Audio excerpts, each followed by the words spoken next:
Hey guys, it's Cabo here from Beto's blog, and it is my distinct pleasure of all days of Halloween to be here at the legendary Baked Potato with Justin Randy. Justin, welcome. How are you? How are you? Nice to meet you. Nice to meet you.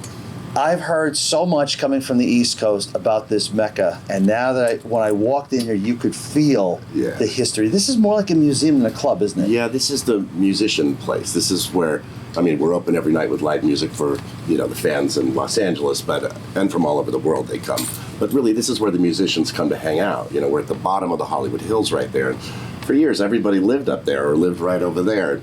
So this is where the musicians themselves come to hang out. So it became their home. And when we talk about musicians, I know we could go through the thousands, but just give the viewers some idea of who's been in here. Well, Steve Lukather played here the first time when he was 23, covering for Larry Carlton. Oh gosh. Can you imagine that phone call? I need you to cover for Larry, and come on down to the club. And, because Steve grew up here, and he covered for Larry Carlton that night. That was his first night here, and he's been playing here ever since, So, the big jazz guys have all been here. Larry Carlton, Lee Ritenour, Grusin, all the big ones of today, the older ones that are now all the big Grammy winners, they've all played here. This is where they started. This is like Larry Carlton used to play on Monday nights. He was not Larry yet. Lee was not Lee yet when they started playing here. And now they're, the biggest jazz people around.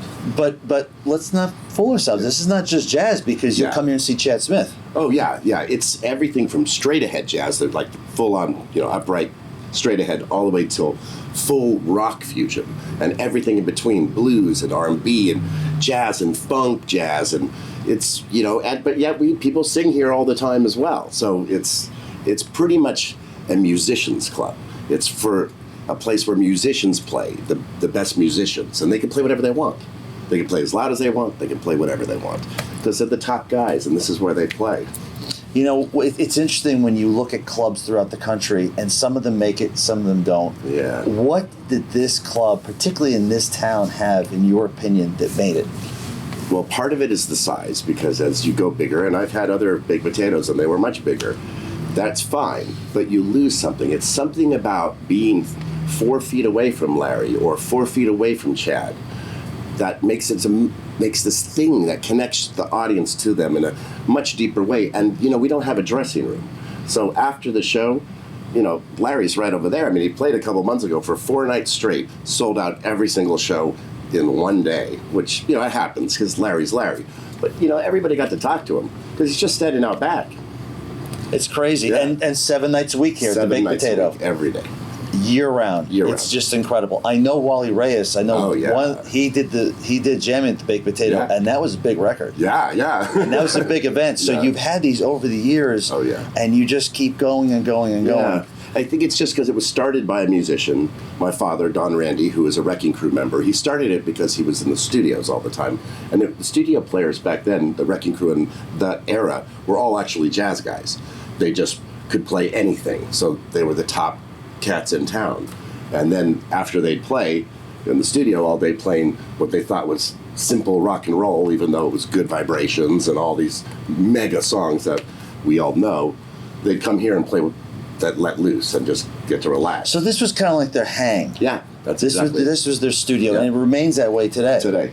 And still it's very popular with even non-musicians you have coming in all the time. Oh yeah, totally. And it's also the launching place for all the younger guys coming up, because often you'll have an older established jazz guy and surrounded by young guys who are now coming up who are going to be the next guys, and I've watched it happen, and it's amazing. So there's still new new wave is still coming absolutely Okay. And that's amazing, because you would think people say these funny comments like jazz is dead. Well, it's not dead here. So, Well, good point. Yeah. Started in 1970. Yeah. Next year's 2020. Yeah. So we're going to celebrate the 50th. When is that going to be? We'll probably do when we did our 40th, we did a big 2-day concert at the Anson Ford, and it looks like we're going to do that again. And it's like the biggest all come to play it, because they started here. So it's like it'll be Larry and Lee and all the biggest names that have always been here. The people on the East Coast always ask me, the baked potato, what does that mean? Does that name have any relevance, or where did it come from? It was just something my dad came up with. We serve enormous baked potatoes. Do you really? Oh yeah, huge, 16-ounce baked potatoes. That's all we serve. Is baked potatoes filled with different things. So it's totally a restaurant. Tell the as well. viewers, give us an idea of filled with what yeah, things?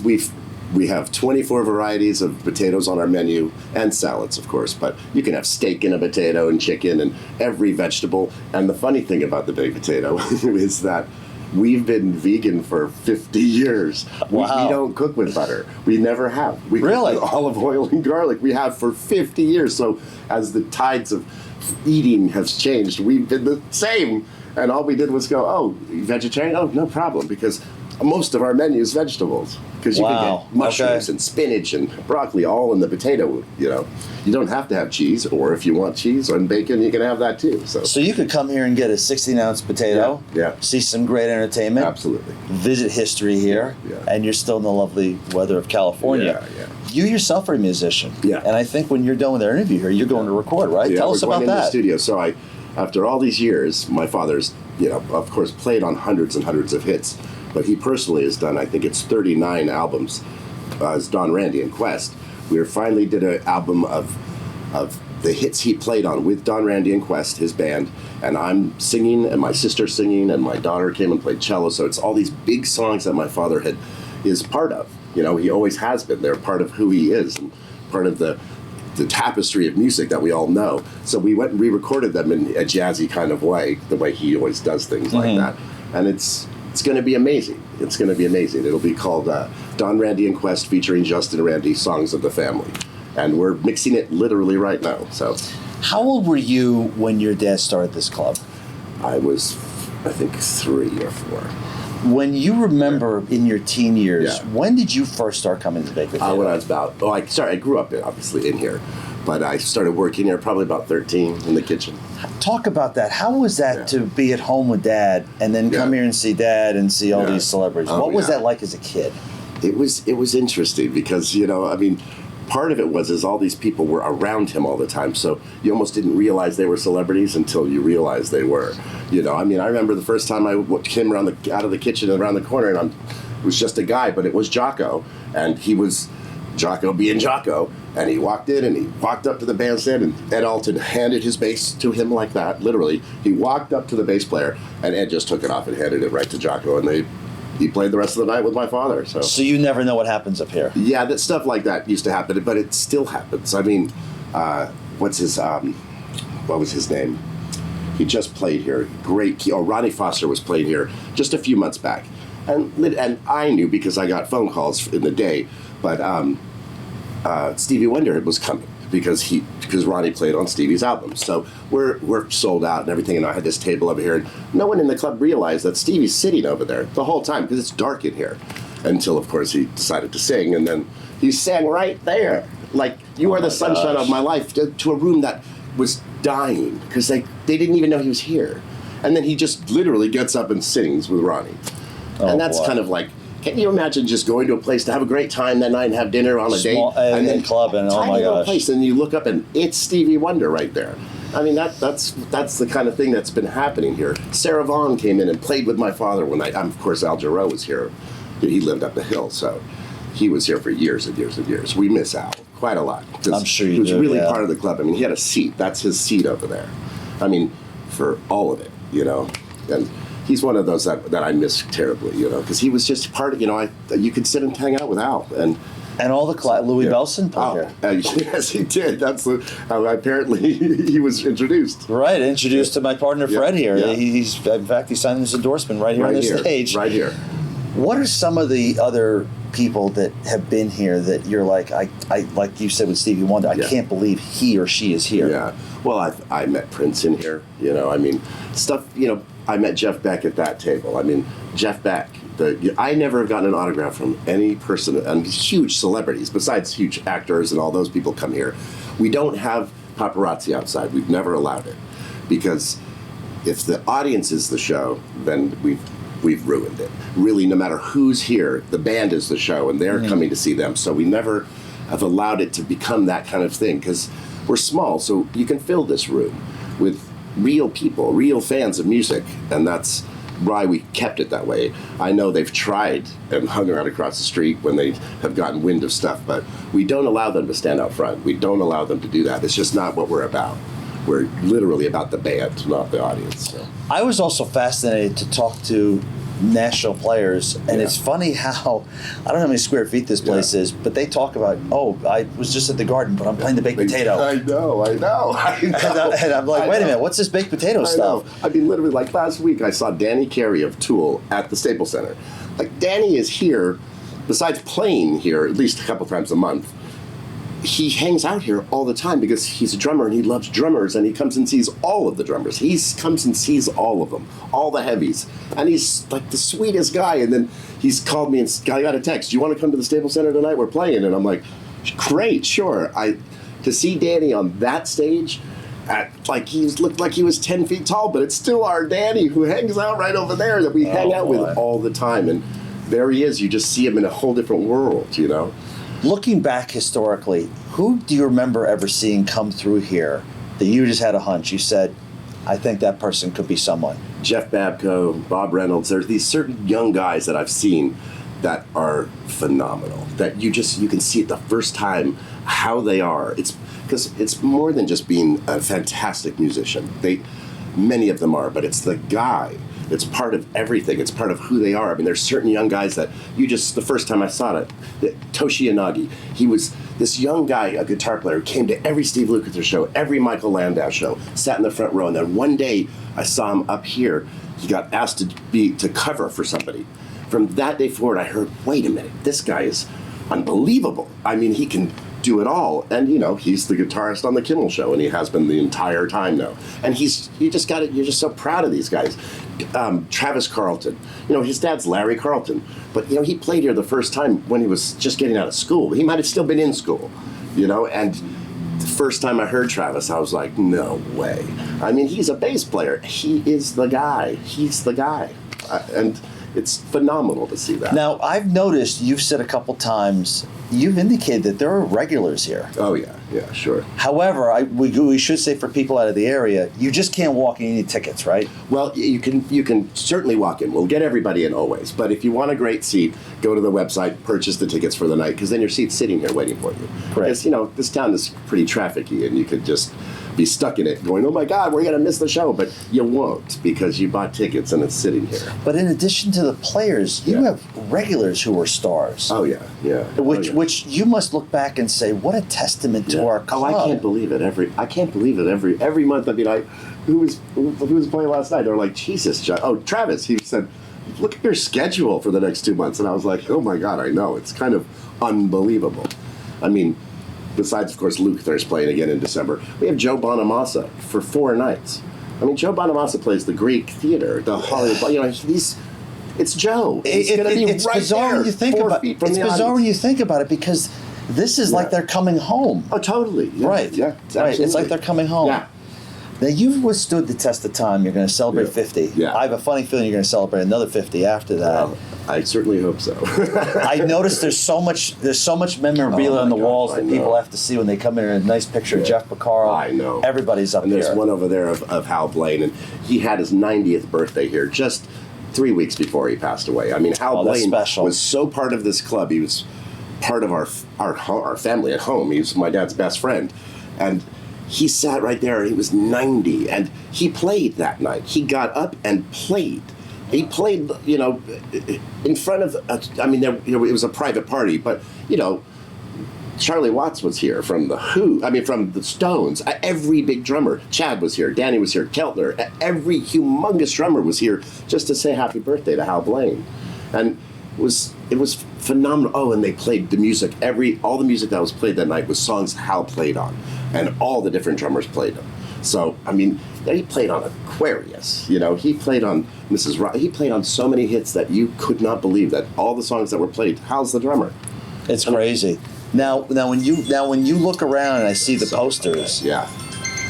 What does it take to get your picture or poster up here? Oh, you just have to play here and be part of the club. I mean, it's why Red Fox is up there, because I noticed that Yeah, Red yeah. Fox is up here. well, he used to do Sanford and Son just down the street.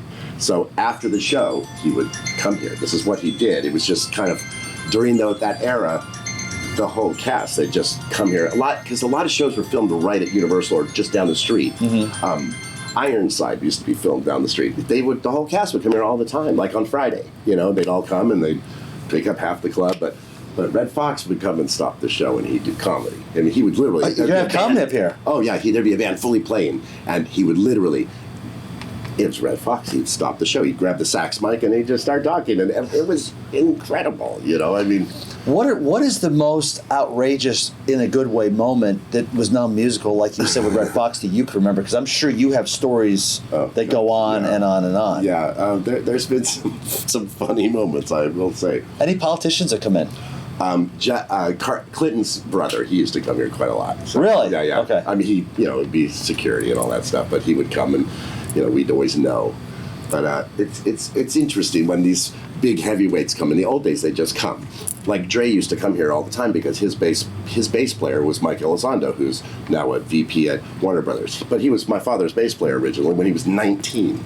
Wow. And now he's VP Okay. at Warner Brothers. That's crazy. But he was partnered with Dre he did all of 50 Cent and Eminem. He's the bass on all of that because he was young and brilliant. He's a brilliant musician. He could read anything, play anything, and Dre saw that in him.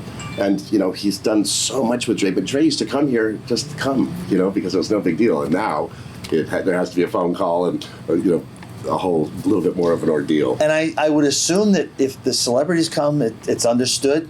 That's just another guy. And Yeah. Like Clint Eastwood, he's been coming here my whole life. Clint Eastwood. When you're like, and he likes to sit there, but it's just one phone call. Clint's coming. He wants that table that he always has, and so fine, he sits over there. But nothing is more incredible than I tended bar here for a long time. Is having Clint Eastwood walk up to the bar and say, "I want a beer," and you're like, "It's freaking Clint Eastwood." But he's been coming here so long, but people don't bother him. They don't bother anybody because it's kind of dark, and you think, is that? No, it can't be. But it generally is. It generally is. Yeah. If the baked potato, if you think it is, it is. It is. Can you recreate this ambiance when you, like I said at the top, when you walk in and you feel it, there's something going on in here. Has there ever been a thought to recreate this or expand this or somehow way alter it? I've had other baked potatoes. I had one in Pasadena and one in Hollywood, and they were bigger rooms and they were awesome, and they had their run. They each did like 5-year run, and this is the original one. This is the one that's never stopped. It's never stopped running.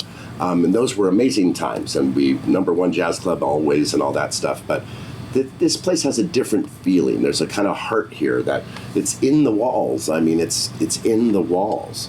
It's something about the fact that that's 1970s paneling over there, and it's. But it works. And there was wood, and there's sand under this stage. It was put in here in '69, November 7th. Actually, the 17th of November will be 50 years because they were building it right then. Oh my gosh! So like the fact that original sand is still under this same stage is amazing to me, And from a legacy point of view, what does your dad, circa 2019, what did your dad say? Like, does he ever say to you, like, I can't believe this? That we're still here. We're still here, or the way this turned out. What does your dad feel now? Well, they're funny because it's like that level of musician. This is just going to work, I mean, he had a partner who ran it, and then when he passed away, I took over, and it was like 32 years ago now. But you would think with your dad's success in music, your dad could say, I remember playing the Grammys, I remember recording recording that. But there's that little sliver that goes right down the middle. He says, I remember the baked potato. I love that place. Yeah. It's just, I think it was just sometimes things line up, and thank God, I mean, it's like there's only a few real jazz clubs in the city now. In Los Angeles, with all these people, there's still us and Catalina's are the two mains, and then there's Vibrato and Vitello's, but, there's only 2 main jazz clubs, us and Catalina's, in Los Angeles, which is like, that's crazy. It's pretty incredible, you think about the talent, the people out here. Yeah. Now, for you personally, having the advantage of growing up, when you come here now in 2019, you look around, you think, I was here when I was 15, Yeah. 14, younger. Yeah. What do you feel in 2019?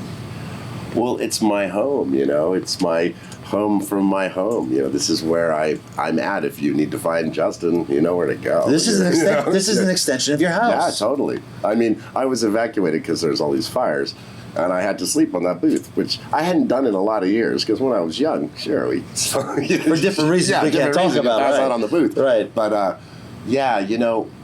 It's funny. I hadn't slept in here in a long time, and I had to that night because I couldn't get home. They closed the freeways, and it was a very funny moment. I was like, wow, you know, it's my home. My office is my office, you know. And you look around, like you said, you have the 70s Well, that's paneling. me from 1976 straight The across. picture there. straight across Yeah. over there. That's You look, 76. you look adorable. That's crazy. You know? To walk in here Yeah. and see yourself, but Yeah. you don't have the modern amenities, which works. Yeah. But yet, like I said, going back to Wally Reyes' record, Right. that's a killer record. Oh my God! Well, like we've modernized things that you can't see. Like obviously our sound system is unbelievable. We have a Midas board. Nobody has a Midas board in their inside of a club. They have other things, Right. Which is great, and we're endorsed by all these different companies because we're the Baked Potato. So they want their name here too. And you know, they're as much part of the club as everybody. When they call and say, "Oh, we have guys want to come in tonight," that's all they do because they've endorsed us. They've given us gear to keep that high level. Like our speakers, I mean, nobody can buy these speakers. They're just too expensive, you know. It's just too expensive. But we have them, and we've been given them. And if they ever break, which they almost never do, one is here tomorrow, you know, and it's incredible. So we're very lucky like that. And the whole club is completely wired, separate from the live sound, to record live. Every night we can record. We're a full Pro Tools studio. Which is crazy. And it's separated from this room, so you're not recording in here. You're recording in a whole nother space that is wired completely to the club. So that's how Wally's album was done. And we have an engineer who's been here and he understands this room quite a bit. You know, there's Right, funny things right. about this room. It's a stereo room, but yet it's shaped strangely and it's divided oddly. But the sound is It works. amazing. Yeah, I mean, guys will play here. You just can't recreate this. No, not this. You can try. You can kind of recreate the idea, but you can't recreate this particular room. I've tried. I've done it twice, and I just was not able to do it. They were great places, but not like this. And you almost do you feel a responsibility to kind of just maintain it and let it be? Yeah. Oh yeah. Just Oh, let it yeah. be and let it grow and let the experiences Absolutely. continue. Like as far as anything that was remodeled, other than the sound out here. You know, that bar was an original bar from forever. I remodeled the bar. I redid the kitchen and the bathrooms. The bathrooms are amazing now. But, I mean, when I redid them, you have to think, wow, it was like 45 years of those Sure, bathrooms. sure. And paint on paint on paint. And then we finally just gutted it and redid it. And then we had to close. We never closed. And I had to close for 2 days for the women's room. And it was like the weirdest thing ever because we never close. Like, we just don't. So when we had to close to have the tile redone, it was like shocking. Me and Freddie, my guy who works with me, we couldn't believe it. We were not open. It was the weirdest feeling, but it was needed. And now we have beautiful bathrooms, beautiful kitchen, beautiful bar. But this room, we don't ever touch. So for someone who's not in the California area Yeah. and they're watching this and they're saying, I gotta check this place out. And it's huge, except it only holds 86 people. How do they get here? How do they get tickets? Yeah. How do they get in this place to experience it? You just go to the website, thebakedpotato.com. I mean, it's literally every band that's playing every night. It talks about who's in the band, the style of music, and it's very detailed. And it's kind of nice because every musician playing here tonight, their name is on that website. Their name will be on the marquee. So it's kind of a cool thing. People, I mean, our when I do a web blast, it's like 15,000 people, and every one of those people has been here already. So and that's just that grouping of people who always want to know who's going to appear. Because when we send out, like when Joe Bonamassa booked his gig here, I knew it was coming. So, but you have to be careful because you could shut down your whole system because if you don't like set it up and be ready that day, it could kill the server downtown because that many people are going to purchase tickets for one night and it will flood it, and which it has happened. It's clogged systems, but he sold out 4 nights in 24 hours, and so you just think from 10 o'clock to 10 o'clock, 4 nights, 2 shows a night, done. I would say, and tell me if you agree, I think the only way you could read about this place, you could watch YouTube, do what you Yeah. want. Oh, yeah. The only way to understand the baked potato is to come to the baked Yeah. potato. You agree with that? I absolutely, because you see these funny things on YouTube, and it's fine, but you can't imagine what it sounds like, because the part of what's about this place is how it sounds in here. I mean, think of like Vinny. There's a video of Vinny Colaiuta shot from like right over there. He hates it. He's hated it since the day it was up there, and he tried to get it off because he hates that particular video of him because he thinks he's making mistakes in it. Of course, it's Vinny. I don't even know what he thinks. He just doesn't like it. It's there. He didn't make any mistakes. It's Vinny. Vinny Colaiuta. He's the greatest drummer of all time, you know?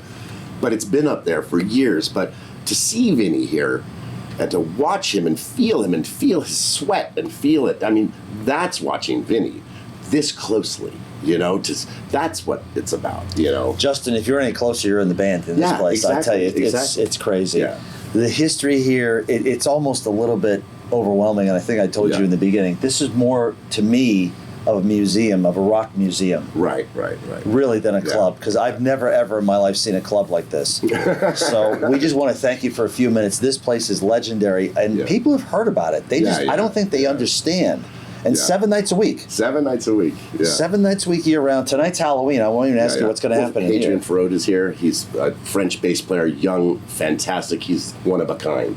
There's one Adrian Farode, and he'll be here tonight with a full band and singers and all kinds of groovy stuff, because he's amazing. I mean, he's came from France, came out with Schofield, and now he's here, and he is making a name for himself, you know, and it's kind of, you know, and then he's playing tonight, and then Saturday night Marcus Miller's playing here, you know. So you're Marcus Miller, you know, because he was not, you know, once upon a time he was a Marcus Miller, the bass player. Now he's Marcus Miller, but he's still going to be here Saturday night. You know, listen, Larry You know? Carlton too. Yeah, you know what I mean? And just to think, I one night Marcus was here, you know, when I was a kid, and he left his bass here. You know, and you know it's Marcus's because it's a leather case and it says MM on it.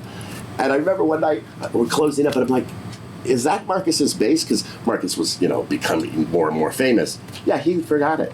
He came in, he was at a gig, and he came in and to hang out, and he put his bass in the kitchen because he knew it'd be safe in there. It didn't come back till the next day. You know, it's still Marcus Miller's bass sitting over there, and I just love that story because it totally happened. And I was like, crap, I'm stuck here with Marcus's bass. That's Marcus, you know. I mean, but I put it in my office, locked it up, and came and got it the next day, you know. So let me ask you the $64,000 question. What is the most popular potato? I would probably say, well, shoot, that's a tough one because you can make up anything you want.